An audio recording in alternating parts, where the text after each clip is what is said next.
Hey guys, Captain here. So today I'm going to be talking about building columns out of Lego. This is a video I've kind of wanted to make for a while because there was a video on lego.com in the creators section a long time ago. It was uploaded. It was about how to make columns, and for the longest time I thought they never actually made a part 2. I found out just a few minutes ago that they did make a part 2, and I also found out that I had correctly figured out how to build that column that they showed off in that part, which was neat. But anyway, let's talk about columns. So there are some column pieces. Maybe you're just stacking bricks for them, and that can look nice, but sometimes that can look boring because honestly it's just a block. You know, round often looks better if you go for the round bricks. Sometimes that's not exactly what you want. You could go for these pieces, make really big round columns, but it's not too common that you want something that big. So let's talk about a few more exciting looking columns, some studs not on top columns. So first let's start with this one. This is about as basic as you can get. We have a little base, we have a little top. But really, what is the meat of this column? As you can see, it has kind of a rounded shape, but it's got studs facing out on all sides. Maybe it would be nice if that were smooth, but it's a little bit of a more exciting rounded shape than just round bricks or these curved bricks. And even if not more exciting, then it's definitely in between on the size. You know, this is the radius is pretty much right between where the two of them would be otherwise. So how did I do this? It's actually really simple. I just used a bunch of Travis bricks to accomplish this. I basically took some 2x, I think these are 12 plates. No, these appear to be 2x10s. It doesn't really matter, but I took a bunch of Travis bricks, and what I did is I had 2 oriented normally, and then I guess I had 3 oriented normally even, as you can see here. Hopefully lighting permits. And then 1 oriented upside down to attach here. And I think the upside down was just so that they actually fit among each other. It's possible it could have been right side up as well. But let's see if we can do something a little more exciting. So this that I'm about to show off is the column that Lego demonstrated in Columns Part 1. And so what you're going to need are 8 Travis bricks, 8 2x2 plates, 4 1x8 tiles, and 32 jumper pieces. That's pretty much the biggest obstacle for building this column, is acquiring that many jumper pieces. But anyway, what we're going to do is we're going to take our jumpers and we're just going to line them up right behind the tile. I think I've used something like this for one of my Lego mechs. Really simple, just place them all on there and do this 3 more times. Now what we want to do is we take 2 2x2 plates, press them on each other, and then place 2 Travis bricks on them in the opposite corners, and do this 3 more times. And as you can guess, we're going to stack them on top of each other. There might be other ways of going about this math, but this is like the easiest way to do it, and if not the easiest, then it's definitely the most structurally sound. I don't have the jumper plates to properly color scheme this, or you could say I don't have the 1x8 plates, or tiles rather, but we're just going to live with that. I think we'll manage. So let's stack these on top of each other. Doesn't have to be alternating because it'll be pretty stable otherwise, but I think it adds a little bit of stability if you do alternate them. And you can click this on right on the side.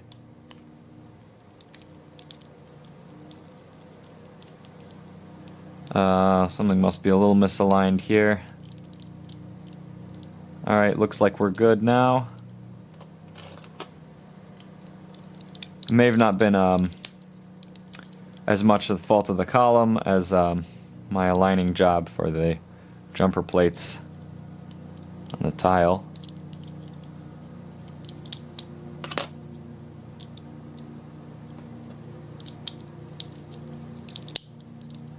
There we go, that's a nice snap. And ta-da.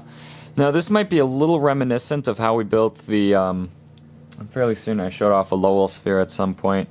More likely you'd have seen it in my video on how to build a Pokeball. How at the edges you kind of, it's hard to distinguish the difference between the pieces. If I snap this together really carefully, I'm sure you wouldn't see as many of these gaps, but I'm putting it together a little hastily. Anyway, what we can do now is we can place this on our base. We might need one more plate just to lift us off a little bit because the rest of our base isn't smooth.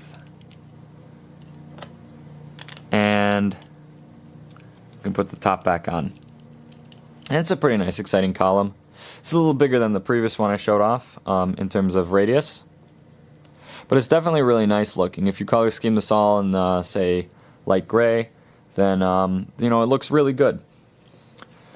So now I'm going to show off one more column, and this is the, they show this off in columns part 2, which it seems to be hidden somewhere on the website. You can find it through Googling. You can also find it on YouTube, actually, as it turns out. But I figured I'd consolidate this, and with slightly higher quality. The videos are pretty old, and they're pretty fuzzy, too.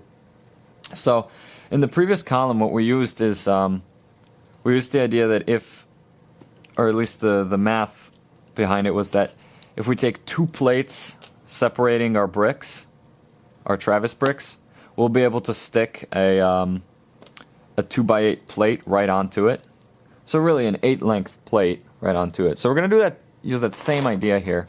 What we're going to do is take a bunch of studs, or plates if you have them. Now, I would recommend using either black, or using whatever color your column's going to be. So, I don't know, white, gray, whatever you want your column to be. But I have an abundance of these clear blue studs, so that's what I use as my replacement for plates whenever they go inside columns. I used a similar stacking technique to this when I built the TARDIS for a friend. Anyway, so make 5 little stacks of 2 studs, and place a Travis brick on top of one stack, and then a stack on each other side.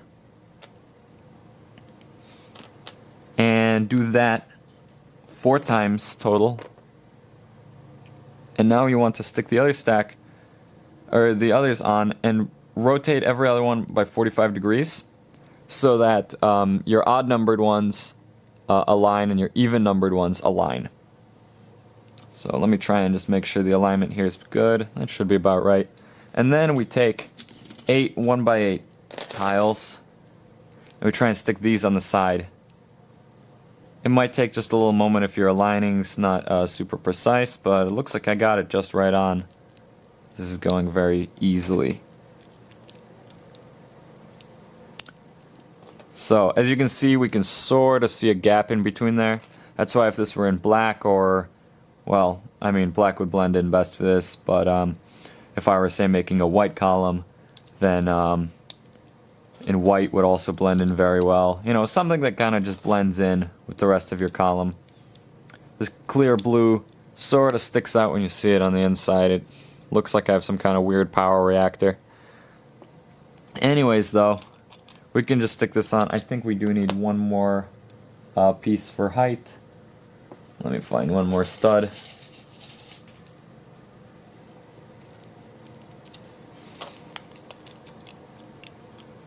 And ta-da, we've got another really fancy column.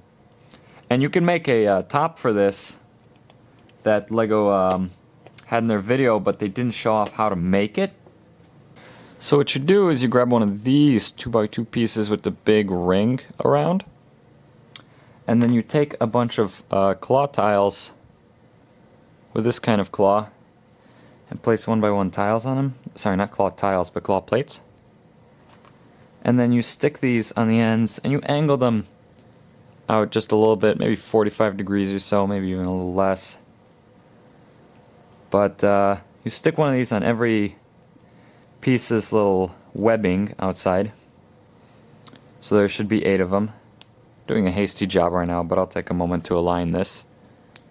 And then that's going to be the top of our column, and I'm not sure if this will be 2 or 3 studs tall to get our little roof back on. But let's take a look. So we have this. Let's angle these upwards. Maybe align these with the actual pieces of the column.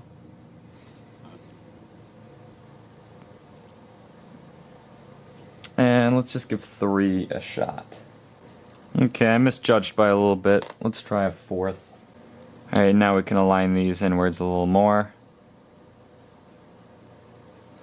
But, you know, you can toy with the numbers a little bit, but that's basically how the top of the column will look, which is something they didn't demo in the LEGO video, but is not terribly hard to figure out. So with that, I hope you liked my, my little video about columns. You know, there's nothing wrong with just stacking up bricks or using the enormous column pieces they sometimes provide, or the small ones if you're just building minifigures scale buildings. And the third column that I don't know if they ever made a video on would have been just stacking up these pieces. The reason I didn't demonstrate it is actually because I don't have a lot of these pieces, but I think it's pretty simple to figure out anyway. Again, you just keep stacking as much as you like. These are a little harder to figure out unless you've seen someone build it, or unless you have an idea of what the inner workings might look like. Like I said, I figured this one out because it reminded me a lot of how I built the TARDIS. So, with that, I hope you liked the video. If you did, please rate, comment, subscribe. Check out my other ones, send this to your friends, and I will see you guys next time.